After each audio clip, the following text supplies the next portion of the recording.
नमस्कार. दीपूज recipe and more चॅनलमध्ये तुम्हा सर्वांचे मनपूर्वक स्वागत आहे. आज आपण एकदम परफेक्ट असा रवा केक बनवणार आहोत. हे बघा, एकदम सॉफ्ट आणि स्पंजी हा केक तयार झालेला आहे. असाच सॉफ्ट आणि स्पंजी रवा केक बनवण्यासाठी रेसिपी शेवटपर्यंत बघा आणि चॅनलला अजून सबस्क्राईब केले नसेल तर जरूर सबस्क्राईब करा. तर त्यासाठी मी इथे 1 वाटी बारीक रवा घेतलाय. रवा केक बनवण्यासाठी आपल्याला बारीक रव्याचाच वापर करायचा आहे. आणि त्याच वाटीने मोजून 1 वाटी इथे मी दूध घेते. आता हे दूध या रव्यामध्ये आपण थोडं थोडं करून मिक्स करणार आहोत.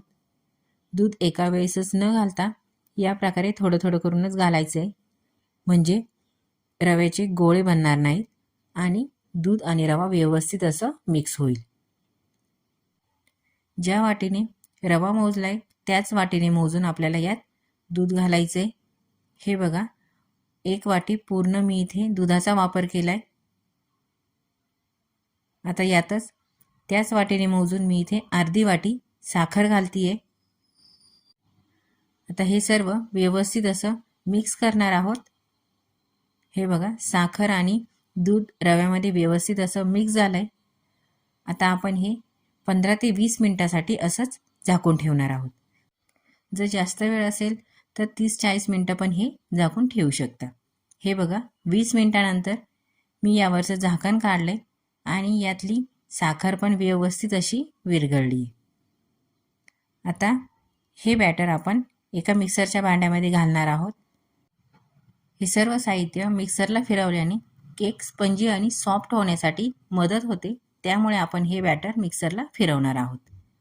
आता यामध्येच मी इथे अर्धी वाटी साजूक तुपाचा वापर करते. आपल्याला यात तुपाचाच वापर करायचा आहे आणि त्यातच 2 चमचे ताजं दही घातलंय.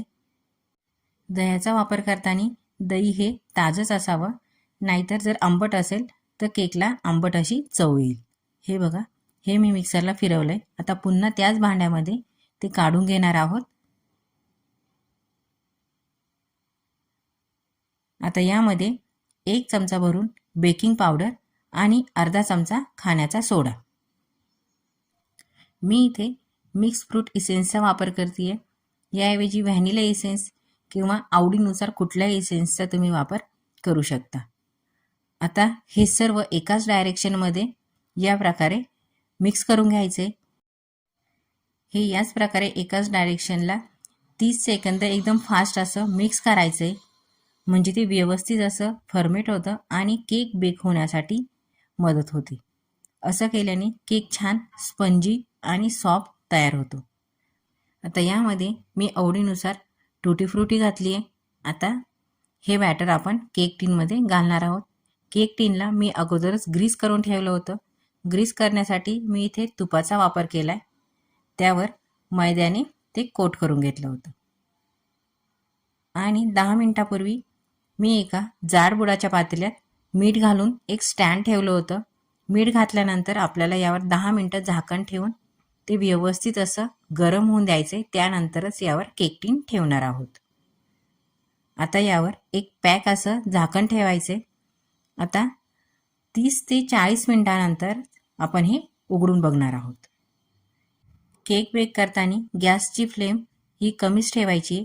कमी गॅसवरतीच आपल्याला हा केक व्यवस्थित असा बेक होऊ द्यायचा आहे आणि मधून मधून चेक नाही करायचे. मधीच जर चेक केलं तर शक्यतो केक व्यवस्थित असा बेक होत नाही. हे बघा, 40 मिनिटानंतर आपला केक एकदम परफेक्ट असा तयार झालाय. चेक करणार आहोत. याला काहीच चिकटलेलं नाहीये, म्हणजे आपला केक एकदम परफेक्ट तयार झालाय. जर थोडासा ओलसर असला तर 5 मिनिटं अजून तो बेक होऊ द्यावा. तर 10-15 मिनिटं थंड होऊ देणार आहोत. त्यानंतरच तो टीनमधनं बाहेर काढणार आहोत. हे बघा, एकदम परफेक्ट असा आपला रवा केक तयार झालाय. आता कट करणार आहोत. केक थंड झाल्यानंतरच तो कट करायचा आहे. हे बघा, एकदम परफेक्ट असा आपला रवा केक तयार झालाय. एकदम स्पंजी असा हा केक तयार झालाय. जर व्हिडिओमध्ये मेजरमेंट कळालं नसेल तर केकसाठी लागणाऱ्या साहित्यांची लिस्ट डिस्क्रिप्शन बॉक्समध्ये मिळेल. आणि व्हिडिओ आवडला असेल तर नक्कीच हा केक ट्राय करा आणि तुम्ही बनवलेला केक कसा झाला हे मला कमेंट करून नक्कीच सांगा. व्हिडिओला लाईक शेअर करा आणि चॅनेलला सबस्क्राईब पण जरूर करा.